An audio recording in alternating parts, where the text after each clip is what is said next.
What's up, you guys? It's Nick here, and today we're going to be talking about Robinhood. Robinhood's all in the news right now. Everybody is blowing up about this firm and what their part was in this whole WallStreetBets versus hedge fund debacle over GameStop.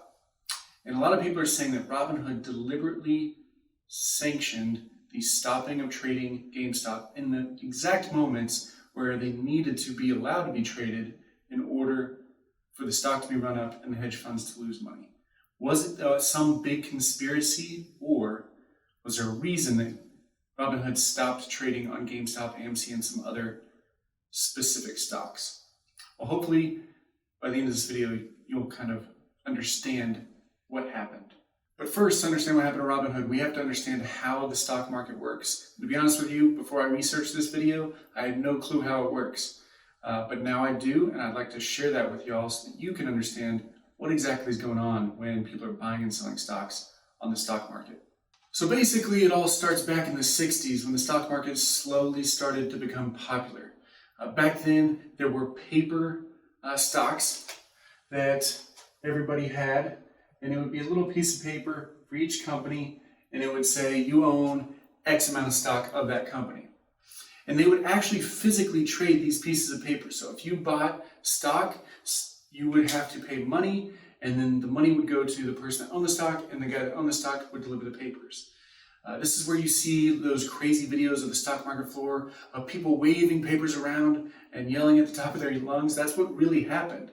And in fact, it got so crazy they were having to employ tons of couriers and tons of people just to run these pieces of paper from one person to the next person as it was traded. They had to close down the stock market one day a week, usually Wednesday, just so they could catch up on all the paperwork of passing these things back and forth. Stocks would get left everywhere, on top of desks, under desks. It was a mess. And as it gained popularity, the trades just became more and more numerous, and they had to find a better way.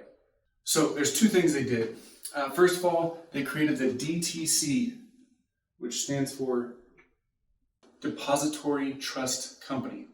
And basically what this company did is it held all the paper stocks in one location. So there's a central location where all these stocks are kept. The paper stocks, they still physically exist, and they made everything electronic, okay? So now, when people buy and sell, you wouldn't get the actual physical papers anymore. It would just electronically transfer from whoever's name was selling it to whoever's name was buying it. Okay. The other thing they did to make this easier is they created a company called the NSCC, and this stands for the National Securities Clearing Company. Okay, and these guys are the ones that handled the money.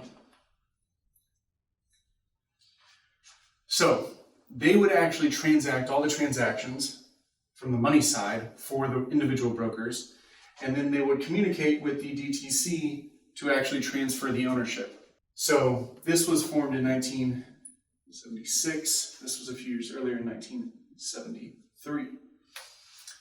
Okay, for those two organizations. Now, as you can imagine, there was a lot of communication that had to happen here, and so in 1999, they created a holding company that owns both, called the DTCC, which is the Depository Trust Clearing Company, and that was in 1999. And it just holds the DTC and the NSCC under one umbrella. That just makes it easier for them to communicate. So these guys handle all the money, and these guys handle all of the actual transferring ownership of stocks. They work together that way. The other thing that the NSCC did is it created this thing called multilateral netting. And all that really means is you have these brokers over here, okay? Think of this as your E-Trades, your Robinhoods, okay? Anywhere you can go online and buy and sell stock, those are your brokers. And basically the brokers have to send all of their trades to the NSCC. They process the money and tell the DTC where to send the stocks. But they used to do this on every single transaction. You buy 100 shares of say GameStop, they have to report 100 shares. They have to, if you're selling it, they have to send the shares, and then whoever's buying it, say somebody at E-Trades is buying it, E-Trades is going to send their money to the NSCC, and then the NSCC is going to send that money to Robinhood, who's going to send it to the trader that actually sold the shares, okay? And then it will report to the DTC, and the DTC will change the ownership of the shares to the new owner. Well, I used to do this for every transaction. As you can imagine, with all the transactions that happen every day, it was money going in, money coming out, money going in, money coming out. And so what they did is they changed the multilateral netting. So basically, it would be at the end of the day, one transaction. Either your firm, Robinhood or E-Trades, you either owe money or you're receiving money based on all of your clients and what they bought and sold. And this eliminated 98% of the paperwork because they're basically netting it all out. They're saying, Robinhood, you had this trade, this trade, this trade, this trade. These were buys, these were sells, these were buys. You owe out, $3 million or whatever it is. And so it was one transaction that had them all together, and it created so much less work for everybody that they agreed to do it this way. Okay, so this is how it works. Now, the NSCC requires their brokers, the people that work with them, which is E-Trades, the Robinhoods, to put money into an account. So this is their account. And they have to put money in here every day based on their trade volumes and what they're doing. Because they may, at the end of the day, owe money out, and NSCC don't want to be stuck with the bill. They're just kind of the guy changing hands. So the NSCC requires these people to deposit a certain amount of money in the account. And it's based on the volatility in their trades. They have some secret algorithm that nobody really knows what exactly makes up the algorithm, but there's some algorithm. Okay, so on January 28th, before the stock market opened, early in the morning, the NSCC tells Robinhood that they need to deposit $3 billion into their account. And Vlad, that's the guy that owns Robinhood, was like, what? Because $3 billion, in his own words, was an order of magnitude bigger than anything they've ever had to put up before to trade. What that means is the most he'd ever had to put up was 300 million, okay? So 3 billion is ridiculous. Not only that, the most that Robinhood raised in venture capital before all of this was $2 billion. So they didn't have it. They didn't have the $3 billion cash on January 28th to put into this account. And the NSCC said, if you don't put the $3 billion in that account, we're not going to process any of your transactions today. So Vlad goes to his team and he says, we got to do something. What are we going to do? So they call the NSCC, they speak with the higher ups and they say, look, can you give us some details? What's this algorithm saying we need $3 billion for? And basically it came down to the GameStops, the AMCs, all these very volatile stocks that the NSCC saw as a very high risk, and they didn't want to get stuck with the bill if all these Robinhood users lost money. So after some negotiation, Vlad talked him down to 1.4 billion, which still was not good enough. He didn't just have 1.4 billion lying around to just deposit into an account. So he went back to his team and he said, what can we do to let the NSCC lower their requirements for us? And so they brainstormed a bunch of ideas. And what they ended up doing is they ended up saying, look, NSCC, if we put limits on the trading of specific stocks, these ones you're worried about, GME, which is GameStop, AMC, and some of these other ones, if we put limits on them and say you can only sell them, or you can only buy a small number of them, can we get this number down? And finally, the NSCC said, okay, if you put those limits on there, we'll only require you to deposit 700 million.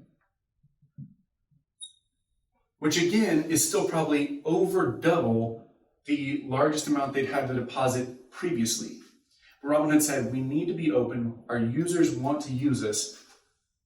We'll do it. And they had the 700 million. They put up the 700 million and were able to trade on January 28th. However, there was limits on GME and AMC and some other stocks and it lowered their risk, which allowed them to be able to do this. And so this right here is according to Vlad, what happened on January 28th. He wanted to leave as much power in his users as possible, which is why he only limited a few stocks, and also why he didn't limit the selling of the stocks, because that's not where the volatility was concerned as far as the NSCC thought. A lot of people were concerned that he only limited the buying side and not the selling side. Now, personally, I think he should have just taken it off of his platform for that day, the whole stock buying and selling. But to his point, people that owned it and wanted to get out would have been really mad if they couldn't, and he was able to offer that to them. I'm not defending Robinhood here, and there's definitely some other sketchy stuff going on in this whole story of the GameStop, but this to me makes sense, and this is how the market works. I thought Robinhood just bought and sold itself, and that there was some, I guess, ether out there where people connected other people with buyers and sellers, but it's these organizations here that determine, and it's the NSCC's algorithm that told Robinhood it needed this much money, $3 billion.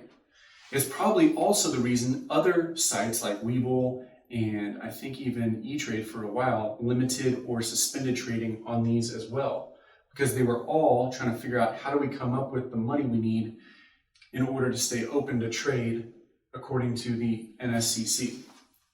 Anyways, I know there's a lot here. It's a lot to digest. It took me a long time just to read enough to figure out what all this was and how it all worked together. But this is how stock trading happens, and this is the process that brokers go through and that the NSCC and the DTC use to transfer ownership of stocks when they're bought and sold, as well as the money. And if you're like me and you like free money, click the link down below, and Webull's going to give you 4 free stocks valued up to $1,600. They're worth at least $8 all the way up to $1,600. All you have to do is sign up, create an account, and deposit $100, and they're going to be giving you 4 free stocks.